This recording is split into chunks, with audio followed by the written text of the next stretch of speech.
तर मित्रांनो, जे आपण पहिल्या लाईव्हमध्ये आलतो त्या लाईव्हमध्ये आपण तुम्हाला सांगितलेलं की आपलं पूर्ण जे क्षेत्र आहे ते क्षेत्रामध्ये आपण कुठल्या कुठल्या भागात आपण काय काय लावलेलं आहे पूर्ण जागेत ते आपण आजच्या व्हिडिओमध्ये तुम्हाला सांगणार आहे. तर सर्वप्रथम माझ्या चॅनल जर नवीन असेल तर सबस्क्राईब करायला विसरू नका आणि बेल आयकॉन दाबायला विसरू नका. तर चला सुरू करूया आपला ब्लॉग.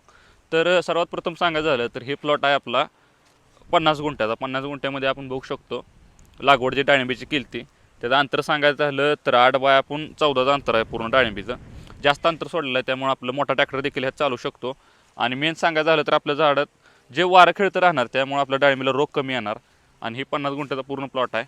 आणि हे आहे जुना भगवा आपण डाळिंबीची व्हरायटी लावलेली आहे. सध्यामध्ये आपण एक हार्वेस्टिंग केली त्यामध्ये पालवण आपण जे होती सुरुवातीला म्हणतो थोडंफार कुठं तर माल निघाला आला तेवढा काढून टाकला. आणि आता त्यानंतर अजून एक हार्वेस्टिंग आहे ते ह्या मंथ एंडला होऊन जाईल. आणि अजून दुसरा प्लॉट दाखवतो. झाला आता डाळिंबीच्या प्लॉटबद्दल. आता डाळिंबीच्या प्लॉटनंतर आपण दुसरा जे प्लॉट आपला अर्धा एकराचे 2 प्लॉट आहेत त्यामध्ये आपण आता जर वेगळं काय तर करायचं माझं नियोजन चालू आहे. तर ती नियोजन आपण नेमकं कसं आहे तुम्हाला सांगतो. तर चला. सध्या डाळिंबीचे जर तुम्ही बघू शकता आता सध्या सेटिंग जर बघायची म्हणजे तर डाळिंब आता सध्या कलर येण्याच्या मार्गावर आहेत. अजून तरी कलर यायला टाईम आहे आणि कुठं अजून हिरवट डाळिंब आहे. माल तर भरपूर लागला आहे पण सध्या वातावरण असं आहे की तेल्या वगैरे यायचे चान्सेस खूप आहेत. तर तसे आपण म्हणजे आता नेता तर केलेले आहे पण काय होईल काय नाही सांगता येणार नाही. आता सध्या हे बघू शकता हे अर्धा एकराचा प्लॉट आहे आणि ह्याच्या खाली अजून एक अर्धा एकराचा प्लॉट आहे. म्हणजे 1 एकर टोटल आता हे क्षेत्र आहे.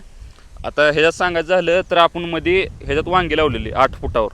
आता ही मध्ये आहे ते 8 फुटाचं अंतर आहे. साधारणप्रमाणे आता 8 फुटावर आपण ह्यात शेवग्याचं माझं नियोजन चालू आहे. तर ह्यात शेवगा लावायचा आणि ह्याच्या खालचा प्लॉट जे आहे त्या खालच्या प्लॉटमध्ये माझं ना मोसंबी नाद लावायचा आहे ह्याच्यात खालच्या प्लॉटमध्ये. आणि ते शेवगा तर शेवगा आपण माझ्या मताने तर 9 बाय 6वर माझा शेवगा लावायचा अंतर ठेवलेलं आहे मी. आता ह्याच्यात आपण बी लावणार आहोत. शेवग्याचं नियोजन बघायचं झालं तर 1 नंबर ह्यात होईल कारण काळे रान आहे आणि थोडंफार कुठं तर मुरमाड देखील आहे.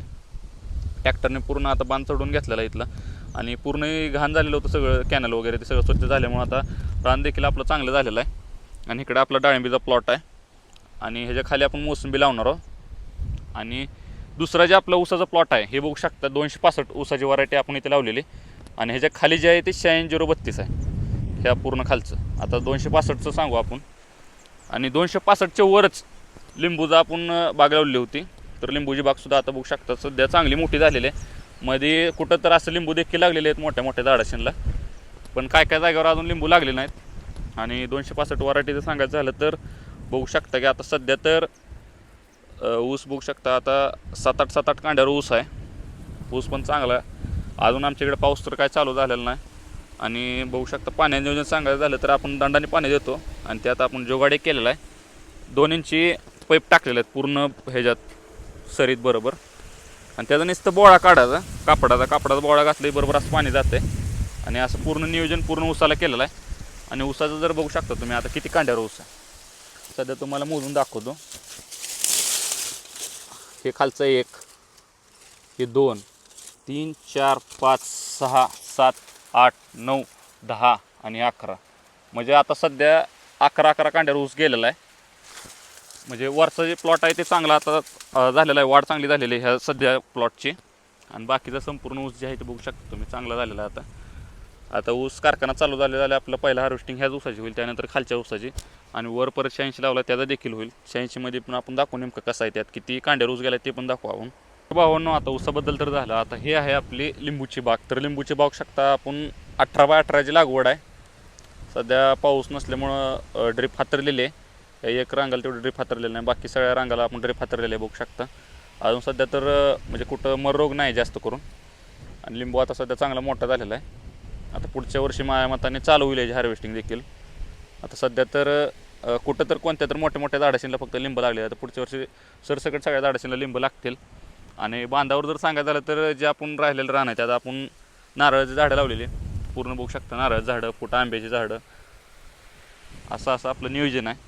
आणि घरापासून सांगायचं झालं तर तुम्हाला मध्ये सांगितलेलंच की मी बाबा आमच्या घरापाशी सध्या शेततळ केलेलं आपण 60 बाय आपलं 120चं शेततळ आहे. खोली आपली 20 फूट आहे. त्यात आपण मासे देखील सोडलेले आहेत. आणि त्यानंतर पुढं आपण जे गोठा केला होता गाय म्हशीसाठीला त्यात आपण चेंजेस केलेला आहे. त्यात आपण म्हशी आणण्यापेक्षा सुरुवातीला आता मी शेळी आणण्याचं नियोजन केलेलं आहे. आणि पूर्ण कंपाऊंड करायचं वॉल कंपाऊंड करायचं आहे. आणि त्यातून आपल्याला उस्मानाबादी शेळ्या आणायच्यात आपल्याला. त्यात पण शेळ्या किती आणणार आहे, सुरुवातीला किती शेळ्या केल्या पाहिजे हे आपला ब्लॉग पडलेला आहे, त्यात तुम्ही बघितलं आणि चांगलं सपोर्ट देखील केलेला आहे त्याला.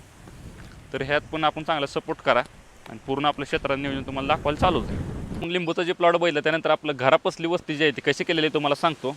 आता जनावरं इथे बसले झाडाखाली, इथं उंबरीत झाड आहे आपल्या आणि इथं डाळिंबीची बाग आणि हे वर 86चा अजून एक दुसरा एक प्लॉट आहे. हे पण 40-45 गुंठ्याचा प्लॉट आहे मित्रांनो ऊसाचा. आणि हे संपूर्ण आपलं घरापसली वस्तीचं नियोजन. इथं रस्ता आहे आणि इथं आता सध्या आपण शेळी पालनाचं नियोजन करतो आहे.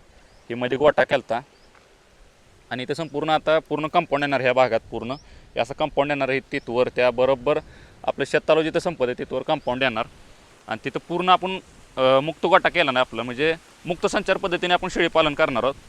आणि इथं झाडं वगैरे लावायची. आता इथं म्हणजे थोडेफार रान देखील ठेवलेलं आहे मी. तिथं आपण बरोबर शेवरीची झाडं टाकणार आहे, म्हणजे जाऊन तिथे शेळ्या बिळ्या सावलीला बसावं आणि शेवरी खायला देखील यावं त्यांना. आणि हे पूर्ण आपलं गोठा असं सध्या केलेलं आहे. म्हशीसाठी नियोजन केलं तर आपण म्हशी देखील घ्यायचीच आहेत, पण सध्या तर मी आता सुरुवातीला शेळ्याच घेणार आहे. आता हे पूर्ण असं शेळ्याचं नियोजन. आणि शेततलाव तर तुम्ही बघू शकता. शेततलावचं नियोजन तर सध्या सांगायचं झालं तर आता यात मत्स्यपालन आपण केलं तर पूर्ण जे आता शेततलाव आहे ते आपलं 120/60चं अंतर आहे आणि त्यासाठी आपण इथं फिल्टरिंग देखील लावलेलं आहे. आणि ह्यात 5000 मासे सोडलेत आपण आणि पूर्ण कंपाऊंड केलेलं आहे ह्याला देखील.